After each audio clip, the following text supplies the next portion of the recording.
Alliance Live, Self-Management Network Scotland, Amanda Baird, Chest, Heart and Stroke Scotland.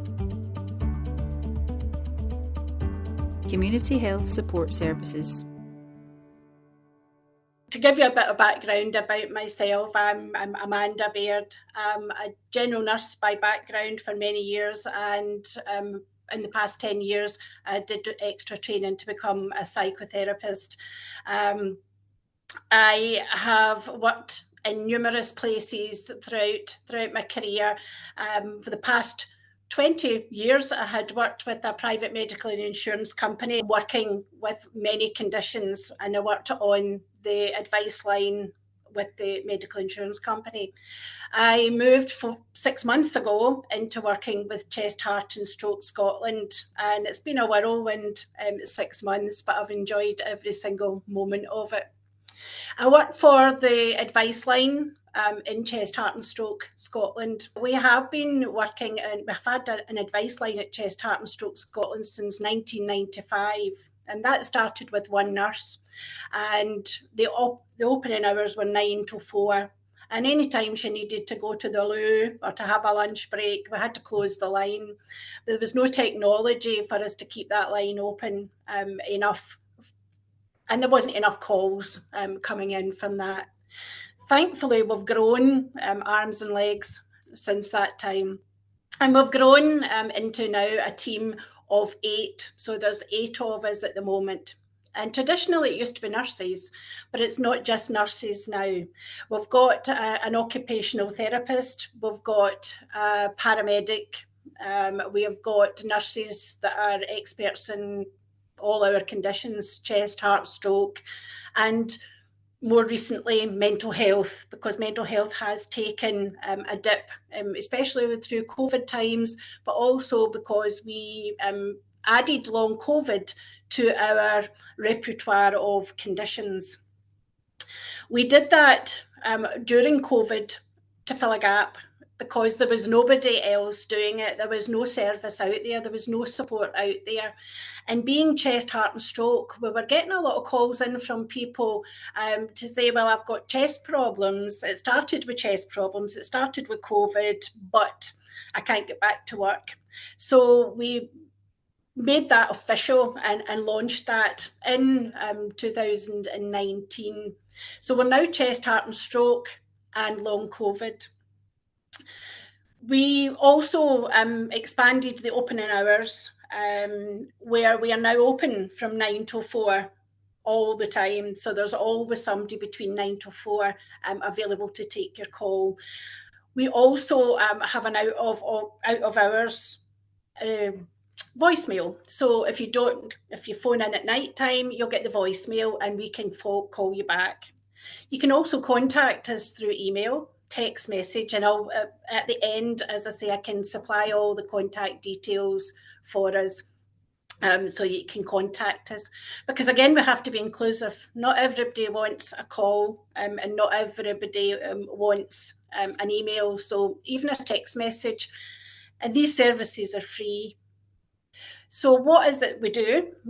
Well, we offer advice and support to anybody that's got our conditions. Now, that can be the patient themselves, the carer, other healthcare professionals, or just people that are interested in the conditions that want to give us a call. We won't turn down any call whatsoever. And that can range from a one-off call, which we call reactive calls. So it's just somebody phoning in for advice, and off they go, they get the advice and they're quite happy.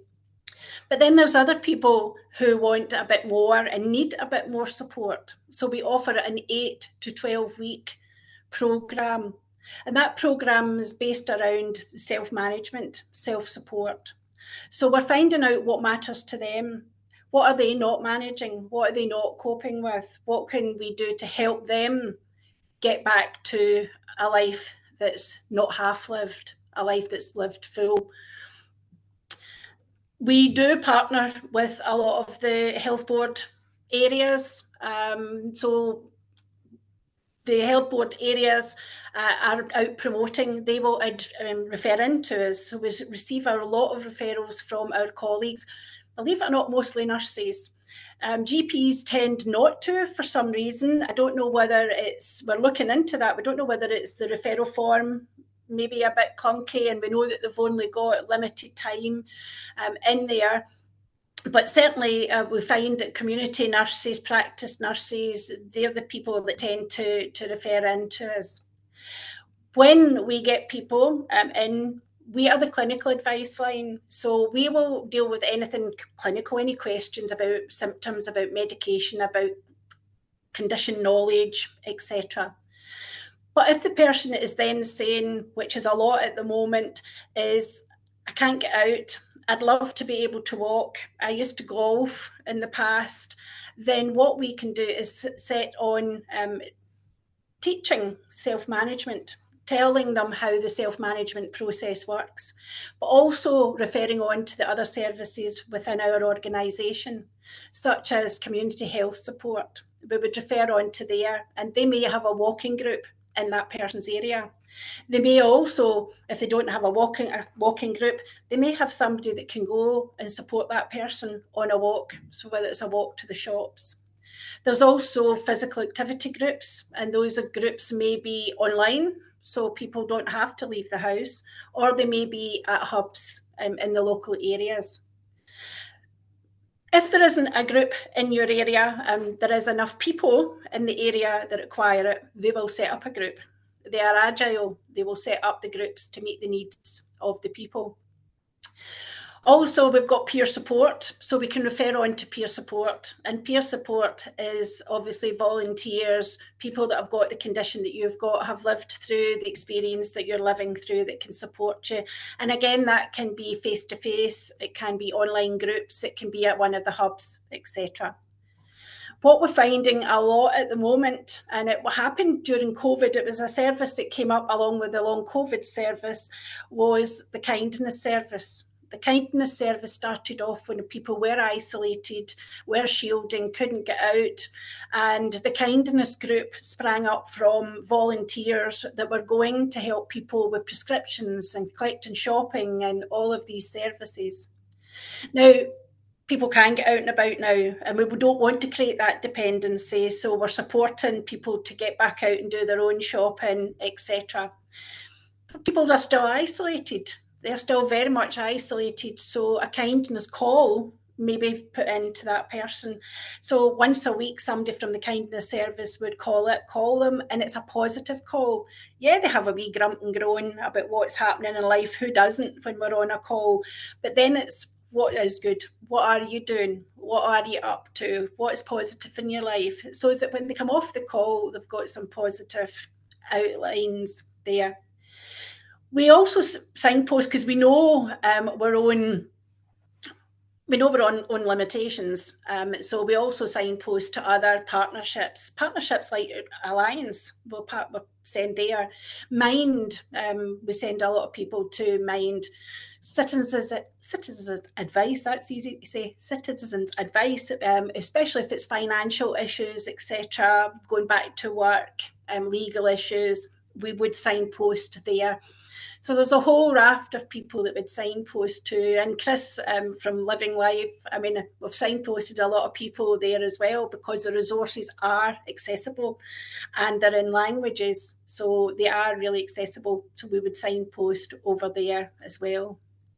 We also have online resources, educational resources. So if you ever go into chest, heart and stroke, just Google chest, heart and stroke education, you'll come up with educational resources that are free for anybody. So you'll get condition awareness videos, you'll get Heart E, which is the heart online module, Respiratory E, STARS module, which is for stroke.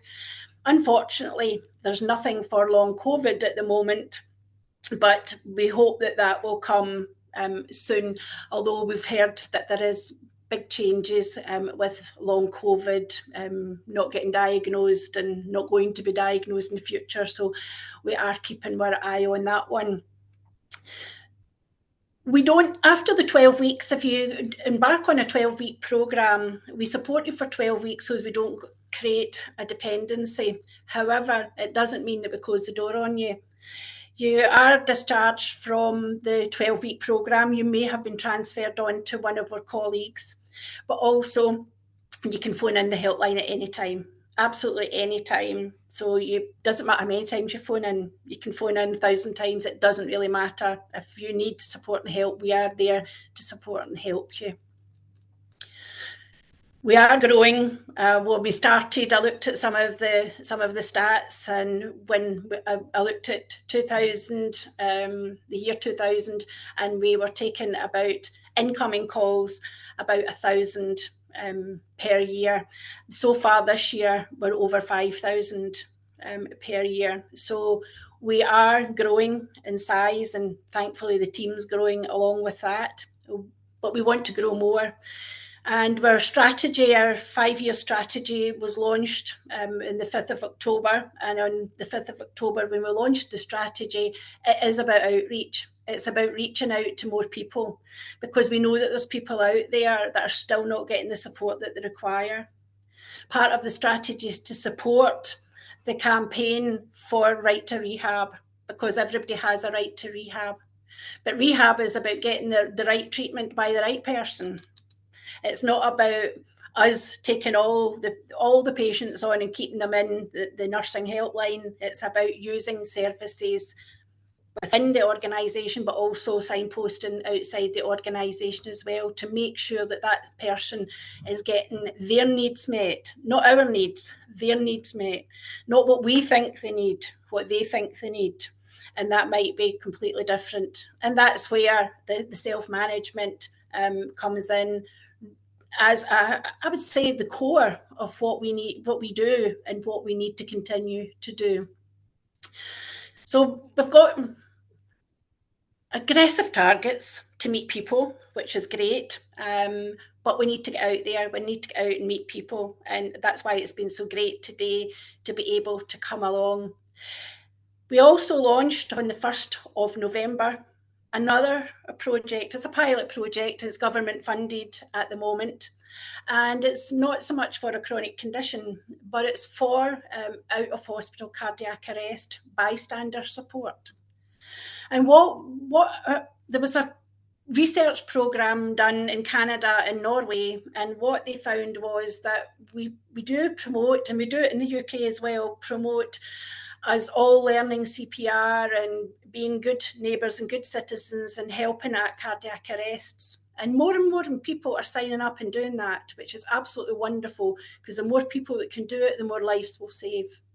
However, when that ambulance door closes, what happens to that person that's just witnessed or taken part in the CPR? We felt that there was a gap. Their needs weren't being met. So we partnered with Scottish Ambulance Service and Save a Life Scotland, and the government has funded a trial programme at the moment. And Chest, Heart and Stroke put their hand up and said, yeah, we can do that, we can help. So we launched that on the 1st of November.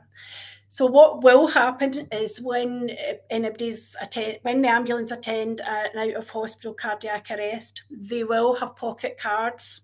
So they will be wallet cards, and they're going to give that to any bystanders that are round about. We find that most of the cardiac arrests out in the community tend to be dealt with by family members. However, that's not always the case. And these family members are wondering if they've did the right thing, etc. We, as I say, launched on the 1st of November. It was in social media, etc. We have only had one, what I would call, recent event, because it came in because the ambulance driver had gave out the wallet card. However, since we launched and put it in the media, we've had 10 other calls in a fortnight about past events. So they have just heard it in the media, they didn't get the wallet card, but are still struggling. They want to know, did I do the right thing? What happens to the person after the ambulance door closes? Should I have done something else? What happens when you can't get a AUD, an AED, and what happens to me? I'm still traumatized by it. So it's new, but it's exciting, and the team have stepped up. And I looked at a lot of our values, and our values, I would say most companies, most organisations have values. But do we always meet those values? Not all the time. I'm not saying I wasn't loyal to my other company. I was there 20 years, or I wouldn't have been. Did we always meet with values? No, probably not. But in the short time I've been with Chest, Heart and Stroke, I think we do meet with values. We're innovative, we'll step up and take on challenges. We're agile, we'll move. When we move from an office setting, like many, to home working when we had to during COVID. We are courageous. We'll go where no other people want to go, like so the out of hospital. We took it, we did it. The long COVID, nobody wanted to do that at the time because they didn't have enough knowledge. They felt they couldn't do it. We picked it up and took it and ran with it. So I think we do meet with values, and I hope we continue to meet with values. Sorry the slides didn't work out, but I can send them round and you'll catch it on the slide. But thank you for listening.